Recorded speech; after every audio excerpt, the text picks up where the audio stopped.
오늘 하나님의 말씀은 느헤미야 7장입니다. 최순애가 오늘 강해 설교 준비한 것은 느헤미야 7장입니다. 느헤미야 7장 가지고 오늘도 하나님께 영광 돌려 드렸으면 참 좋겠어요. 하나님과 우리 세대를 위한 딱 한 가지 그 선한 착한 의로운 그런 계획을 아주 성공하고 났을 때는, 실패하지 않고 성공하고 났을 때는 거기에서 힘을 얻어요. 힘을 얻어가지고 또 다른 계획을 구상하고 또 다른 계획을 진행시켜야 하는 거예요.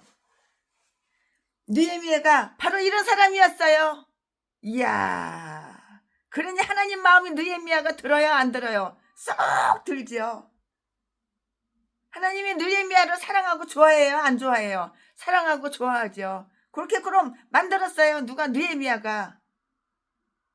느헤미야는 하나님과 우리 세대를 위해서 딱 한 가지 선한 계획을 성공하고 그거 성공하고 나면은 자빠져 있고 엎어져 있고 놀자 노세 하는 것이 아니라 거기서 힘을 얻어가지고 또 다른 계획을 또 구상하고 또 다른 계획을 진행하고 이렇게 했잖아요. 게으른 사람이 아니에요. 하나님이라는데 게으른 사람이 아니에요. 우리가 이런 목사님이 되어야 돼요. 하나님이라는데 게을리지 않고 하나님을 위해서 이 일을 성취하고 성공하고 또 다른 일을 성취하고 또 성공하고 또 계획을 세우고 또 성공하고 또 거기서 또 힘을 얻어가지고 또 다른 계획을 세우고, 자, 얼마나 좋아요. 그는 성문과 성벽으로 예루살렘을 아주 튼튼히 하고 가자, 튼튼히 하고 나자 다음과 같은 일에 또한 다른 일에 또 관심을 기울였어요. 그러면은 이번에는 하나님을 위해서, 하나님 나라를 위해서 무슨 관심을 기울일까? 내가 하나님을 위해서, 하나님 나라를 위해서 무슨 일을 할까? 이렇게 느헤미야가 이렇게 생각을 하고 관심을 기울인 것이죠. 아, 성읍을 잘 지키게 했다고요. 이 말씀은 1절부터 4절까지 있고요. 백성들이 예루살렘에 잘 흩어져 사는가 못 사는가 한번 이렇게 흩어져서 백성들이 이렇게 예루살렘에 잘 흩어져 사는가 못 살고 있는가 잘 살고 있는가 잘 살폈다고요. 내가 목사면 우리 성도님들이 잘 살고 있는가 못 살고 있는가, 사업은 잘 되는가 굶고 있는가, 건강하게 잘 계신가 살펴봐야 되는 거야. 관심을 가져야 되는 거야. 그리하여 사로잡혀갔던 자의 자녀들, 곧 먼저 돌아온 집안의 등록 사항들을 잘 살피고 보존하려고 이렇게 했고, 사실 보존했어요. 이 말씀은 5절부터 73절에 있고요. 이것은 사실상 우리의 에스라 2장에서 우리 강의설교 듣고 배운 것처럼 똑같이 최순애가 강의설교 했죠. 에스라 2장 공부한 거 그거랑 똑같아요. 그가 이렇게 한 소용이 무엇인가에 대해서 그가 10사람 중에 한 명을 예루살렘으로 데리고 올 때에 11장 1절 말씀에 다 알게 돼요. 자, 지금부터 설교 제목은 예루살렘의 치안.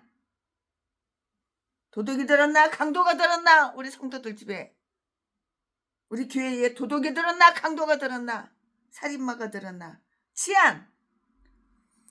자, 지금부터 설교 제목은 예루살렘의 치안. 지금부터 본문 말씀은 느헤미야 7장 1절부터 4절까지. 1절, 성이 건축됨에 문짝을 달고 문지기와 노래하는 자들과 레위 사람들을 세운 후에 2절, 내 아우 하나니와 영문의 관원 하나냐로 함께 예루살렘을 다스리게 하였는데 하나냐는 유인이 충성되어 하나님을 경외함에 무리에서 뛰어난 자라.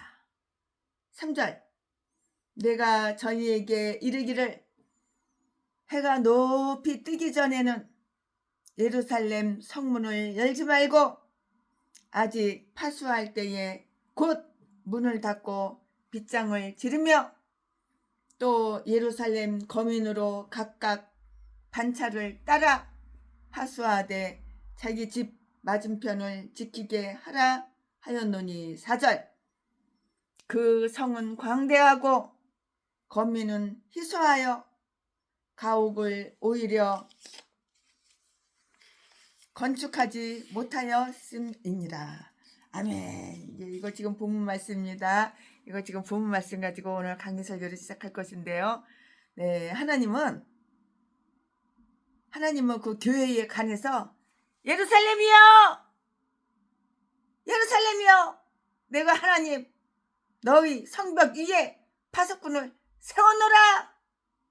이사야서 62장 6절 이렇게 말씀을 하셨어요.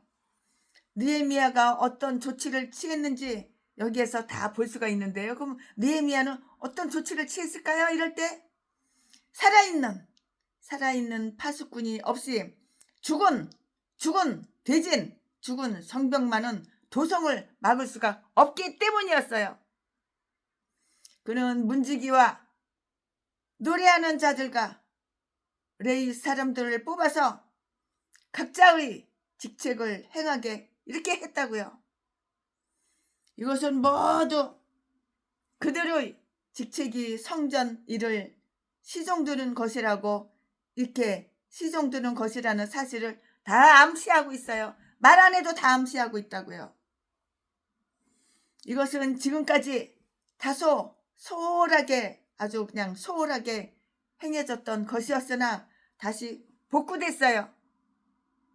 하나님을 섬기는 것이 곧 처소를 잘 방어하는 것이고요. 그의 사역자들은 그들이 의무를 다 하면은 이렇게 성벽의 파수꾼이라고요. 내 집은 잘 지켜야 되는 거야. 내 교회는 잘 지켜야 되는 거야. 내 나라는 잘 지켜야 되는 거야. 이게 대통령이고 이게 왕이야. 근데 중국에, 북한에 이익이 되게 해주고 우리나라는 살림살이 다 거덜내고 애국자님들은 다 끌어다가 감옥에다가 쳐놓고 사형신고 때리고, 이거는 악마고 사탄이야. 이거는 귀신이야. 이제 하나님을 못 믿게 이제 교회도 문 닫게 할 거야. 이제 목사님도 갖다 감옥에다 갖다 쳐놓고. 대한민국이 언제부터 이렇게 됐어? 빨갱이 나라가 됐어. 간첩 새끼가 판치고 다녀. 사회주의 공산주의가 됐어. 이제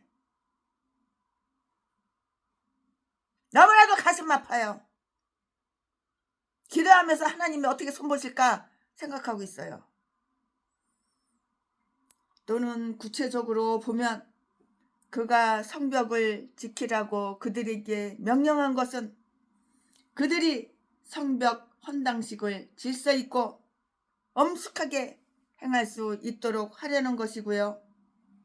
성벽을 하나님께 봉헌하는 헌납식이 곧 그 성벽의 힘이 된다고요.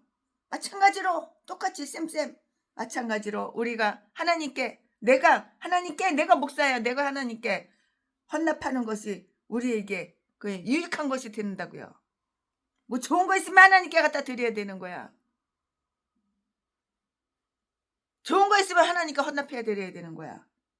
뒤에 와서 주일날 예배 드리는데 1,000원짜리 한 개 갖고 오고 100원도 안 갖고 오고 밥만 공짜로 처먹고, 이거 개집사예요. 개집사. 아무리 집사라도 교회 가면 헌금을 가져가야 되는 거야. 헌금을 들고 가야 되는 거야. 단돈 2,000원이라도 1,000원이라도 새 돈 깨끗한 돈으로 가져가야 되는 거야. 그는 2명의 총독 혹은 고문을 뽑아서 그 성읍의 일을 맡겼으며 나라의 평화와 안전을 책임지도록 이렇게 했어요. 예루살렘이 아주 황폐했다는 그 소식을 듣고요. 느헤미야에게로 온 그 느헤미야의 아우 동생 하나니가 그 중에 하나였는데요. 그는 자기의 조국에 대한 정직과 사랑을 지닌 그런 사람이었어요. 이 동생이 자기 나라를 사랑해요. 자기 조국에 대한 정직과 사랑을 지닌 그런 사람이었다고요. 다른 한 사람은 하나냐였는데요. 그는 바사 왕궁의 한 지도자로 있었던 그런 사람이에요. 그는 적은 일에도 충성했고요. 게을리지 않았어요. 부지런했어요. 그는 적은 일에도 충성했고요. 더 큰 일도 맡을 수가 있었고요. 작은 일에 충성하니까 이렇게 큰 일을 맡기는 거야. 하나냐는 충성되어 하나님을 경외함이 무리해서 이렇게 뛰어난 자라고 이렇게 했는데요. 2절 말씀에 이러한 사실을 한번 명심해 보자고요. 하나님을 정말로 참으로 이렇게 두려워하는 자들 중에 하나님의 위대하심을 두려워하며 그 하나님을 두려워하는 태도와 하나님을 두려워하는 태도와 행실에서 다른 사람들보다 뛰어난 자들도 있어요.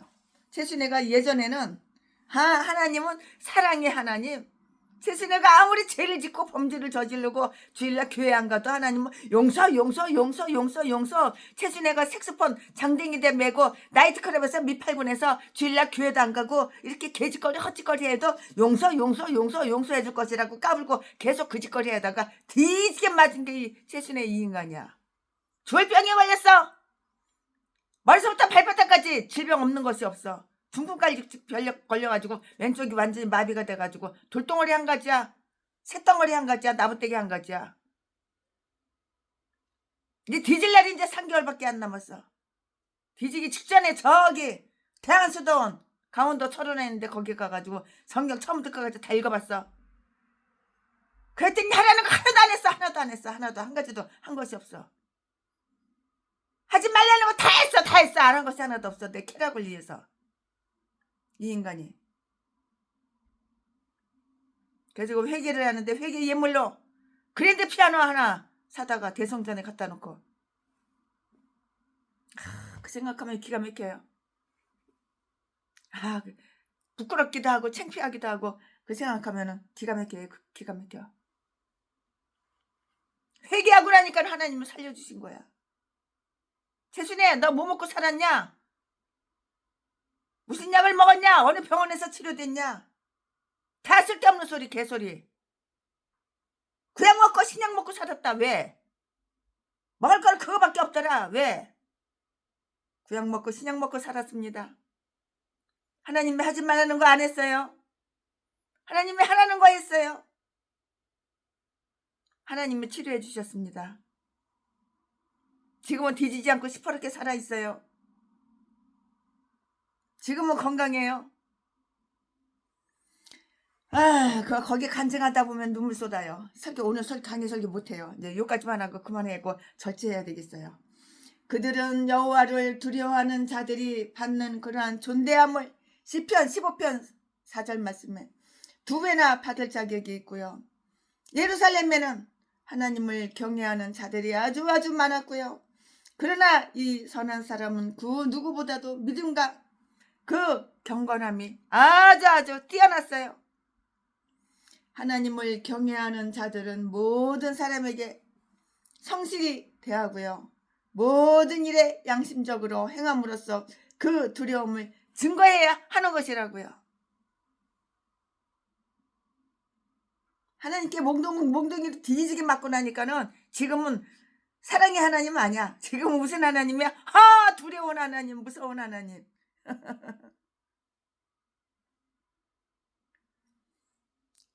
바뀌었어 이제. 이처럼 뛰어난 덕을 가지고 있고요.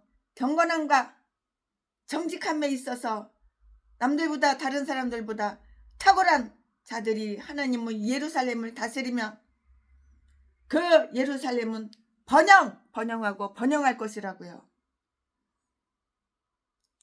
어떤 분들은 느헤미야는 아직 자기 임무를 다시 행하기 위해서 바사 궁으로 돌아가려 하고 있었으며 그가 없는 동안 이 훌륭한 두 사람들에게 그 성읍의 일을 맡기고자 했다고 이렇게 말하는 분도 계셔요. 우리 목사님들하고 이제 성경 토론을 하다 보면은 성경 박사님들하고 성경 토론을 하다 보면 이렇게 말씀하시는 분도 계시더라고요.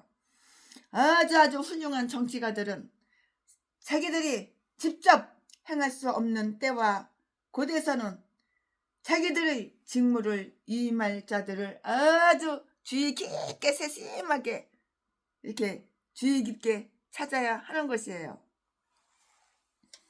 그는 문짝을 달고요. 문짝을 다 달고요. 문짝이 있어야지 대문을 깍 잠그고 열고 문짝이 있어야지 도둑이 안 들어오죠. 그는 문짝을 달고요. 성벽을 지키도록 이렇게 명령을 한 거예요. 문짝 달고 성벽 지켜. 도둑 강도 못 들어오게 경비 잘 써. 그 말이겠죠. 네, 이 말씀이 어디 있냐면 3절과 4절에 있어요. 여기에서 다음과 같은 것들을 한번 또 살펴볼까요? 예루살렘의 현재의 그 상황 어떠했는가? 현재의 상황, 예루살렘의 현재의 상황은 어떠했는가? 예루살렘의 현황은 어떠했는가? 그 성읍의 땅은 아주 넓고 컸어요. 성벽은 이전과 똑같은 범위를 에워싸고 있었는데요. 그러나 전에 비해서 건축된 집은 거의 없었어요. 거의 없었으므로 매우 황폐한 채로 있었고요. 그러므로 느헤미야는 근래에 선지자를 통해서 그것을 채워주시겠다고 이렇게 약속하신 하나님의 말씀을 스가랴 8장 3절 말씀에 믿는 가운데 성벽을 쌓고 성벽을 이렇게 쌓은 것이에요. 비록 사람들의 수가 지금은 적었지만 그는 증가되리라고 이렇게 믿었어요. 지금 현재는 인구가 작고 하지만 앞으로는 인구가 많아질 거야. 엄청 많아질 거야. 증가될 거야. 이렇게 믿었다고요. 그러므로 그는 넉넉하게 자리를 잡고 성벽을 건축했고요. 만약에 그가 이것을 믿지 않았다면 그는 성벽 없는 성읍과 똑같이 마찬가지로 매우 수치스러운 것이라고 이렇게 생각을 했죠. 이것을 위해서 느헤미야는 어떠한 배려를 취했는가? 그는 성읍 민장들에게 다음과 같은 것을 이렇게 명령했어요. 그럼 뭐라고 명령했을까요? 최순애가 명령한 걸 또 말씀드리겠습니다. 성문 곁에 서서 매일 밤 every night 매일 밤 성문이 잘 닫혔는지 야 문 잘 닫았냐? 문 잘 닫혔냐? 매일 밤 성문이 잘 닫혔는지를 살피고 파수하도록 이렇게 명령을 한 거예요. 너희들 집 잘 지켜. 교회 잘 지켜. 문 잘 닫았는지 안 닫았는지 확인해. 이렇게 파수하도록 경비한테 그렇게 얘기를 했겠죠. 경비가 별게 아니에요. 성도들이 경비지 누가 경비야. 최순애가 경비지 누가 경비야. 최순애도 최순애 교회를 잘 지키니까 문 잘 닫았나 잠갔나 안 잠갔나 확인하고 또 확인하고 그러니까 성문을 지키는 일을 소홀히 하게 되면 성벽은 소용이 없는 것이 되기 때문이었어요. 맞잖아요. 만사가 명료하고 평온한가를 확인하기 전에는 아침에 성문을 열지 않도록 주의할 것을 이렇게 명령했는데요. 성벽 위나 다른 곳에 알맞게 파수꾼들을 요즘으로 말하자면 경비원들이죠. 파수꾼들을 배치하여 적이 원수가 올 경우엔 그 위험성을 성읍에 필히 급하게 당연히 꼭 반드시 알릴 것을 이렇게 명령했고요. 그리고 순번제로 파수를 할 때는 자기 집 맞은편에서 파수하게 했는데요. 이것은 아마도 그들로 하여금 특별히 주의해 지키도록 하기 위한 이러한 조치였고요. 공공의 안전은 각각 개인과 각각 가정이 공통의 적인 그 죄에서 떠나도록 각별히 주의를 기울이는 데 이렇게 달려있다고요. 파수하는 것은 각자의 유익을 위한 것이나 많은 사람들은 그것이 그 자신의 이익이라고는 이렇게 생각하지 않고요. 그러므로 파수하는 자들을 임명하는 것이 다스리는 자들의 의무가 되고 말고요. 이것은 얼마 전에 성벽을 건축하는 일에 하나님께서 함께 하셨다는 것을 깨달았듯이 그렇지 않았다면 그들의 사업은 헛되고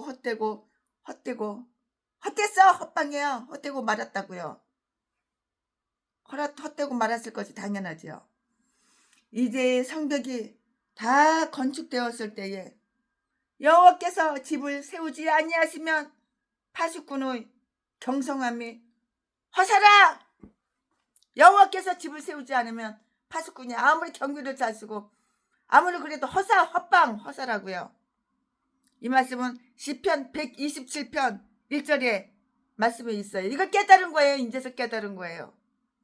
내가 아무리 내 교회를 잘 지켜, 강도 안 들어오게, 도둑 안 들어오게, 훔쳐가지 않게 지켜, 그래도 하나님께서 지켜주지 않으면 허사다, 그 말씀이 있죠. 아멘. 지금부터는 설교 제목이 바뀌어요. 본문 말씀이 바뀌어요. 지금부터 설교 제목은 사로잡혀 갔던 자들의 등록. 사로잡혀 갔던 자들의 등록. 지금부터 본문 말씀은 느헤미야 7장 5절부터 73절까지. 5절. 내 하나님이 내 마음을 감동하사 기인들과 민장과 백성을 모아 그 보게대로 계수하게 하신 거로 내가 처음으로 돌아온 자의 보게를 얻었는데 거기 기록한 것을 보면 6절. 옛적에 바벨론 왕 느부갓네살에게 사로잡혀 갔던 자 중에서 노임을 받고 예루살렘과 유다로 돌아와 각기 본성에 이른 자 곧 7절. 스룹바벨과 예수아와 느헤미야와 아사랴와 라мя와 나하마니와 모르드게와 빌상과 미스베렉과 비그웨와 느훔과 바나 등과 함께 나온 이스라엘 백성의 명수가 이러하니라. 8절. 바로스 자손이 2172명이요. 9절. 스다디아 자손이 372명이요. 10절. 아라 자손이 652명이요. 11절. 밧 모압 자손 곧 예수아와 요압 자손이 2818명이요. 12절. 엘람 자손이 1254명이요. 13절. 사투 자손이 845명이요. 14절. 사케 자손이 760명이요. 15절. 빈누이 자손이 648명이요. 16절. 브레 자손이 628명이요. 아우 재미없다. 맨날 또 이것만 나오네. 몇 명이야. 아우. 그래도 하나님이 하랬으니까는 해야지. 어떻게 재미없어도 해야지. 17절. 아스가 자손이 2322명이요. 18절. 아도니감 자손이 667명이요. 19절. 비스레 자손이 2607명이요. 20절. 아딘 자손이 655명이요. 21절. 아델 자손이 이스기야 자손이 98명이요. 22절. 하솜 자손이 328명이요. 23절. 메네 자손이 324명이요. 24절. 하립 자손이 20명이요. 기브온 자손이 95명이요. 26절. 베들레헴과 노르 자손이 188명이요. 27절. 아나도 자손이 28명이요. 28절. 원드로 자손이 2명이요. 이브로나 기타요 자손이 20명이요. 메나스 자손이 6명이요. 32절. 베델과 이 사람이 23명이요. 33절. 기브로나스 20명이요. 34절. 기타 엘멜로메사지 올레미자 스멜로메 36절. 어리고 자손이 35명이요. 아 재미없어. 37절. 로드와 하닷과 한호 자손이 722명이 나누어서 삼승이었더라. 39절. 제사장은 예수아의 집 여디다 자손이 973명이요. 40절. 인멜 자손이 1052명이요. 41절. 바스로 자손이 1000명이요. 40인 하로 자손이 1000명이요. 내가 자손이 밀모네모네데 들어있는 게 3명이요. 아 재미없어. 44절. 노래하는 자들은 아삽 자손이 148명이요. 기브리는 자손이 야국가도 하는데 46절. 누딘 일산 모르면서 자손이 20명이요. 49절. 한호 자손과 밀모네모네데 아유 재미없어.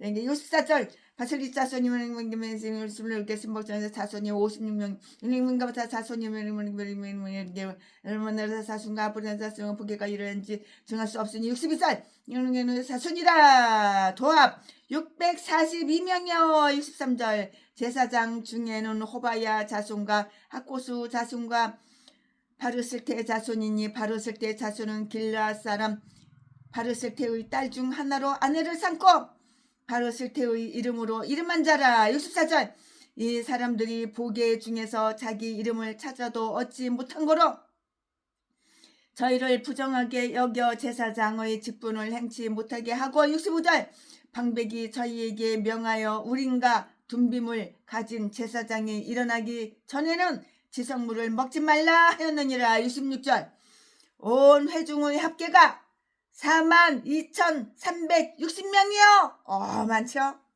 67절 그 외에 노비가 7,337명이요. 노비도 많죠. 노래하는 남녀가 245명이요. 68절 말이 736이요. 노새가 245요. 67절 69절 약대가 435요. 나귀가 6,722였느니라. 70절 어떤 족장들은 역사를 위하여 보조하였고 방백은 금 1천 다리가 대접 50가 제사장의 의복 530벌을 보물 곳간에 드렸고 71절 또 어떤 족장들은 금 2만 다리가 은 2,200만회를 역사 곳간에 드렸고 72절 그 나머지 백성은 금 2만 다리가 은 2,000만회와 제사장의 의복 67벌을 드렸느니라. 73절 이와 같이 제사장들과 레위 사람들과 문지기들과 노래하는 자들과 백성 몇 명과 느디님 사람들과 온 이스라엘이 다 그 본성에 거하였느니라. 아멘. 예, 이거 오늘 본문 말씀입니다. 이 본문 말씀 가지고 또 나머지 강의 설교를 쭉쭉쭉쭉 하겠는데요. 네, 우리는 여기에서 느헤미야의 또 하나의 훌륭한 계획을 볼 수가 있고 보게 돼요. 느헤미야는 이렇게 계획을 세웠어요. 그냥 주먹구구식으로 하나님 일한 것이 아니에요. 계획을 철두철미 이렇게 해서 잘 세워가지고 그 계획대로 행동하는 게 바로 느헤미야예요. 하나님이라는 거예요. 이 사람은 다. 아주 슬기롭고 아주 슬기롭고 열성적인 자들은 하나님의 영광과 하나님의 교회를 위해서 항상 이처럼 무언가를 고안해내고 계획을 세우고 고안해낼 것이라고요. 계획을 세운다고요. 그는 하나님이 다스리고 있는 성읍의 안전은 성벽의 높이와 견고함보다는 주민들의 수와 용맹성에 더욱 좌우된다는 것을 아주 잘 알고 있어요. 왜 모르겠어요? 잘 알고 있죠. 그러므로 그는 그곳에 거하는 백성들의 수가 매우 조금밖에 없다는 아주 매우 적다는 것을 발견하고는 백성들의 수요를 계수하는 게 합당하다고 이렇게 생각했어요. 그러니까 어디 몇 명 누구네 몇 명 도합이 6만 4천 몇 명 말이 몇 개 이 말이 몇 마리 양이 몇 마리 그걸 다 신 거예요. 참 백성들이 수요를 계수하는 거 하나 둘 셋 넷 이렇게 계수하는 게 합당하다고 이렇게 생각을 했다고요. 그것은 어떤 집안이나 이전에는 예루살렘에서 살다가 지금은 지방으로 이사 됐는가, 그걸 이사 갔는가, 이사 됐는가, 이사 갔어? 누가 이사 갔지? 누가 이사 왔지? 그거를 알아내어서 그들을 다시 데려오려고 했던 거예요. 이사 갔어? 멀리 이사 갔어? 그래도 차 보낼 테니까 데리고 와. 그런 것이겠죠. 요즘으로 말하자면. 또한 예루살렘에 와서 집을 짓고 살려는 자들 중에서 어떤 집안이 문제가 있어? 어떤 집안에 무슨 문제가 있어? 어떤 집안이 신앙 문제 때문이야? 왜 그래? 뭐 때문에 이사 갔어? 어떤 집안이 사업 때문이야? 사업 때문에 우리 교회 버리고 이사 갔어? 다 그걸 이유를 다 캐내고 알고자 했다고요. 우리는 혼자만이 이 세상, 즉 예루살렘에 거하는 것을 거의 바라지 않았고요. 우리의 안정과 즐거움은 우리의 이웃들과 우리의 친구들에게 크게 좌우되기 때문이라고요. 우리가 더욱 강해질수록 즐거움도 더욱 커지는 것이고요. 도시와 시골의 그 균형을 유지시키는 것은 한 나라를 다스리는 자들의 지혜이고요. 즉 중심 도시가 시골을 아주 메마르고 황폐하게 할 정도로 아주 지나치게 비대해져서는 안 되고요. 또한 자체를 보호할 수 없을 정도로 아주 연약해지고 쇠약해지고 이렇게 약해서도 안 되는 거예요. 약해지면 되겠어요? 강해야죠. 하나님도 강하신 분이잖아요. 이대하고 강하신 주님, 아우 우리의 하나님. 하나님도 이대하고 강하신 분인데 내가 목사면 강해야지. 비실비실하면 되겠어요? 약해 빠지면 되겠어요? 느헤미야의 이 훌륭한 의도는 어디에서 오는가? 그는 내 하나님의 내 마음을 감동하셨다고 이렇게 자백을 하고 있는데요. 이 말씀은 5절에 있고요. 일반적 지혜나 신앙의 어떤 선한 그러한 동기가 우리 마음속에 내 마음속에 이렇게 떠오르면 우리는 그것이 하나님께로부터 온 것이라는 그 사실을 인정해야 한다는 것을 잊지 말자고요. 잊지 말어. 잊지는 말아야지. 잊지는 말자고요. 그것이 하나님께로부터 온 것이라는 사실을 인정해야 한다는 것을 잊지 말고요. 우리 하나님을 잊지 말고요. 우리 마음, 나의 마음을 감동하셨던 그분이 누구야? 바로 하나님이세요. 하나님은 내 마음을 감동한 거야. 그러니까 이 바닷가로 이사 오게 하시고, 그러니까 한남동집 거기서 살게 하시고, 거기서 목회하게 하시고, 그러니까 강원도에서 살게 하시고, 제주도에서 살게 하시고, 부산에서 살게 하시고, 팔도강산 기도처를 다 주셨어요. 여기 갔다 저기 갔다 세순이가 이렇게 바쁘게 만든 그 하나님의 바로 마음을 감동하신 거예요. 나의 마음을, 내가 목사야, 우리의 마음을 감동하셨던 그분이 바로 누구야? 하나님이라고. 하나님은 내 마음을 감동하신다고.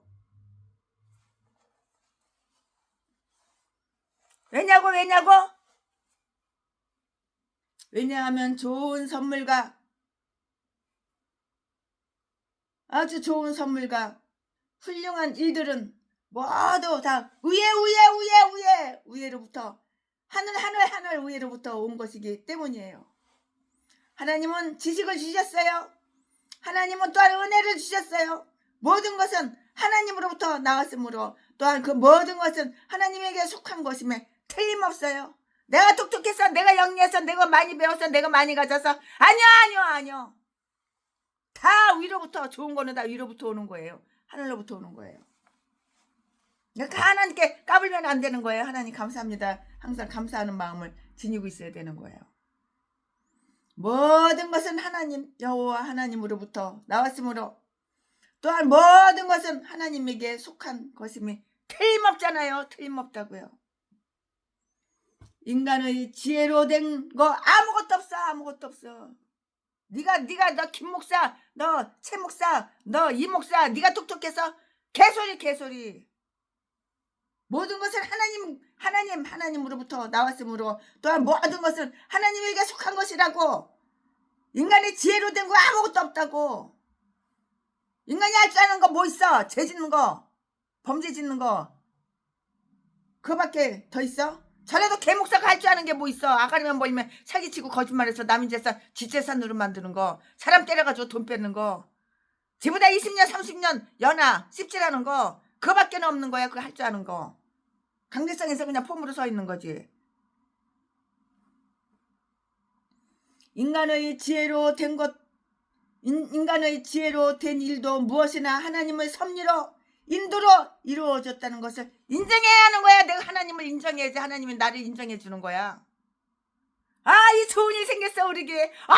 하나님이 주신 거 하나님이. 이 기쁨 하나님이 주신 것 아싸 아싸 아싸. 이 행복 여호와 하나님이 주신 것. 이렇게 하나님을 인정을 해야지 하나님은 나를 인정해 주시는 거야.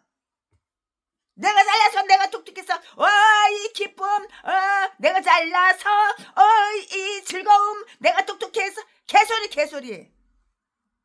인간이 할 줄 아는 게 뭐가 있어? 죄 짓는 것밖에 더 있어. 쾌락밖에 더 있어.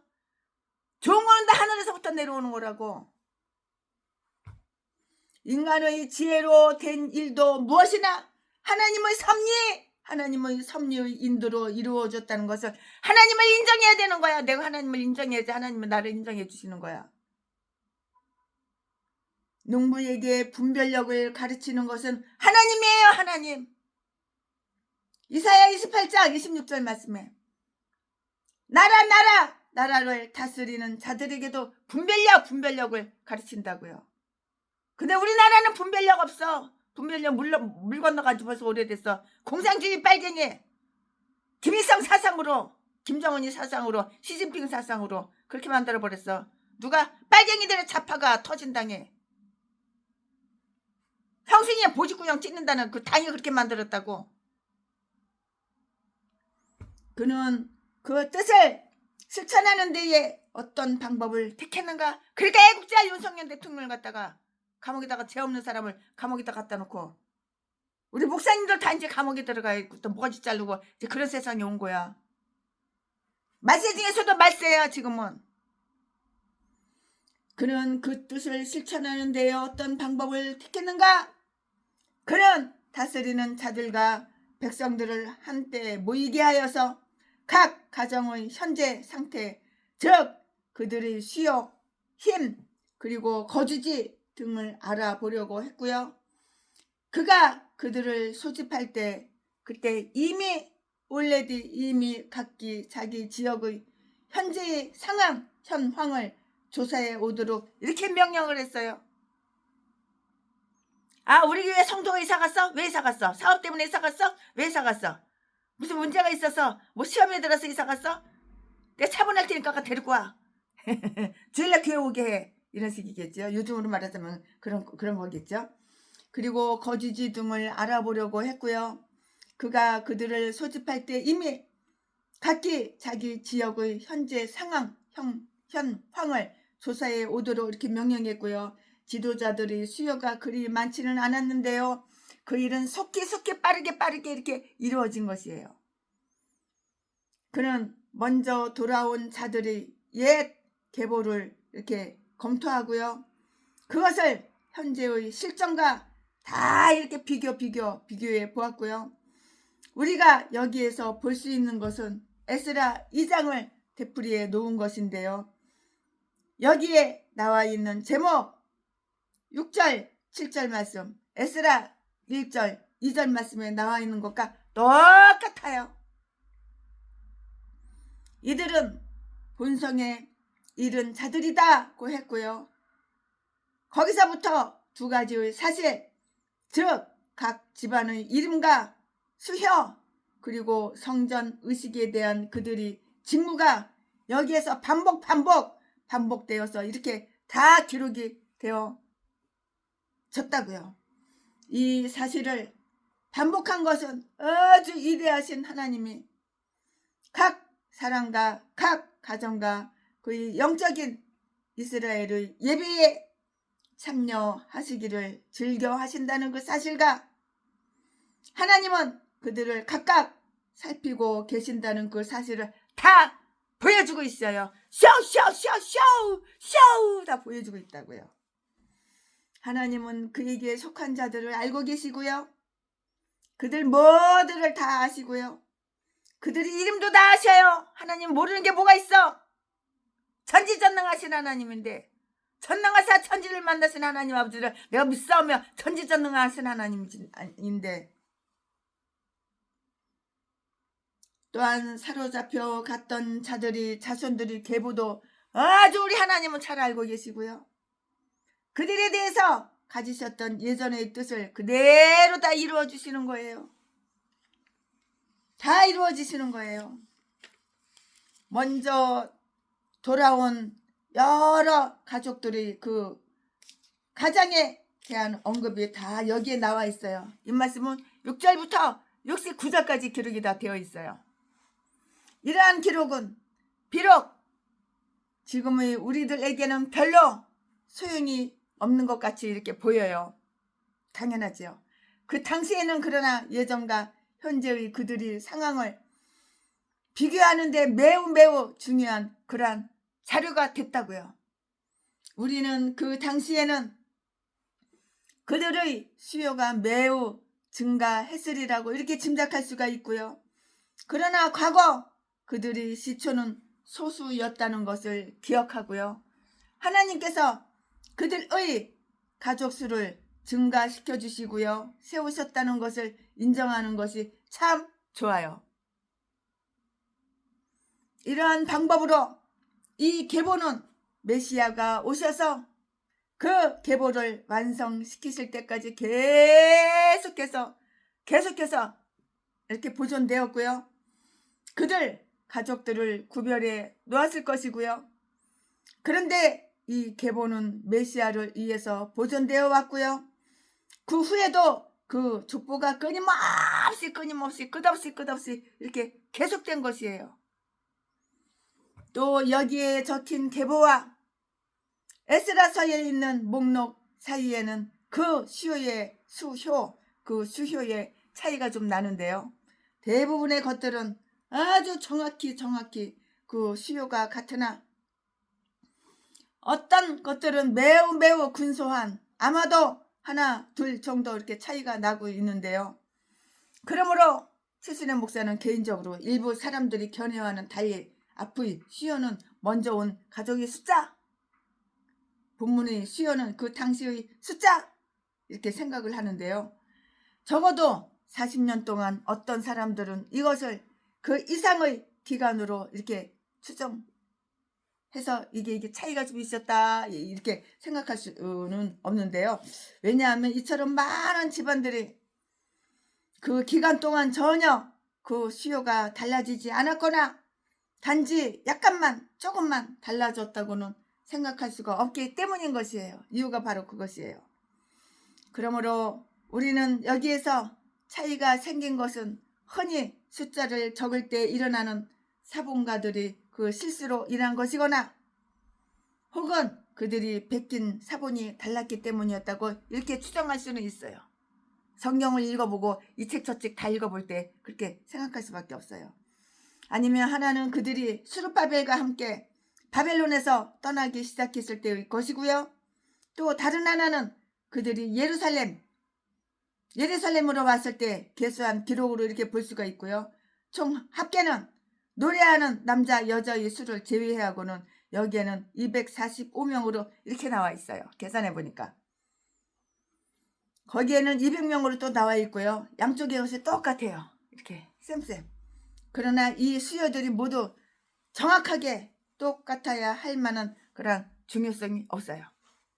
네, 여기에 하나님의 사업을 위해서 바쳐진 예물, 헌금, 예물에 관한 언급이 되어 있는데요. 70절 이하의 말씀에 이것은 에스라 2장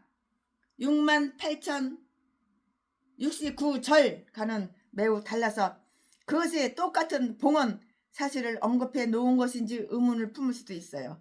최순애 목사가 개인적으로 강의 설교 준비하면서 그렇게 판단이 내려져요. 여기에는 방백 혹은 두목들이 봉헌하기 시작한 사실이 언급되어 있으나 에스라서는 나와 있지 않았고요. 그리고 거기에 언급된 한 가지의 금액이 여기에 언급된 금액을 모두 합한 것보다 아주 많고요. 그러나 아마도 그것은 똑같은 내용을 다룬 것이지만 서로 다른 목록을 옮긴 것일 것이고요. 왜냐하면 에스라 2장 7절과 3장 1절의 내용이 오늘 본문 내용과 똑같기 때문이에요. 우리의 믿음과 소망을 이름과 개수, 이름과 그 수, 계보 그리고 연대의 정확성 위에 세우게 하지 않으시고요. 율법과 복음이라는 위대한 곧 위에 세우게 해주신 하나님께 찬미를 드릴지어다. 하나님의 역사를 위해 드린 것이 무엇이든지 그는 그것을 잊으실 만큼 불의하신 분이 아니고요. 심지어 하나님을 위해서 바쳐진 것은 냉수 한 그릇이라도 결코 그 상급을 잃지는 않은 것이에요. 아멘. 오늘 최순애 목사가 강해설교 준비한 것은 여기까지가 끝입니다. 오늘 최순애가 느헤미야 7장 강해설교 준비한 것은 여기까지가 끝입니다. 사랑합니다. 자, 오늘도 무리변에서 포도주가 되어봅시다. 예수님이 말씀하시니 물이 변하여 포도주 됐네. 예수님이 말씀하시니 물이 변하여 포도주 됐네. 예수님 나 최순애 나에게도 말씀하셔서 새롭게 변화시켜 주소서. 아멘 2절. 예수님이 말씀하시니 바디메오가 눈을 떴다네. 예수님이 말씀하시니 바디메오가 눈을 떴다네. 예수님 나에게도 말씀하셔서 새롭게 변화시켜 주소서. 아멘 3절.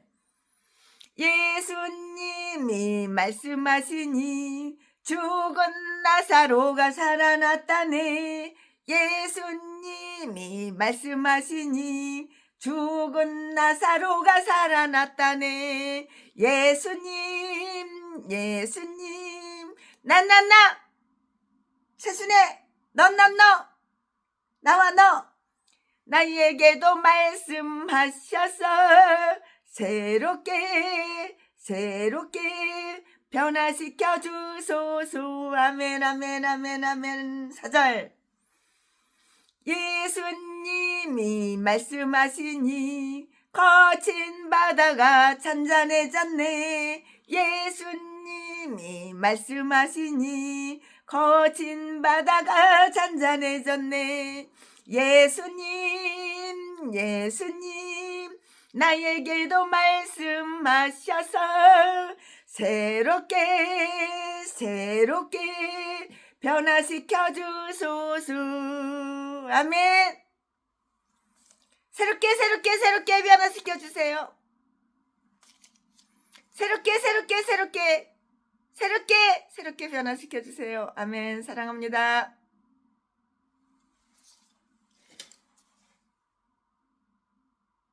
네, 오늘 최순애가 느헤미야 7장 강해설교 준비한 것은 여기까지가 끝입니다.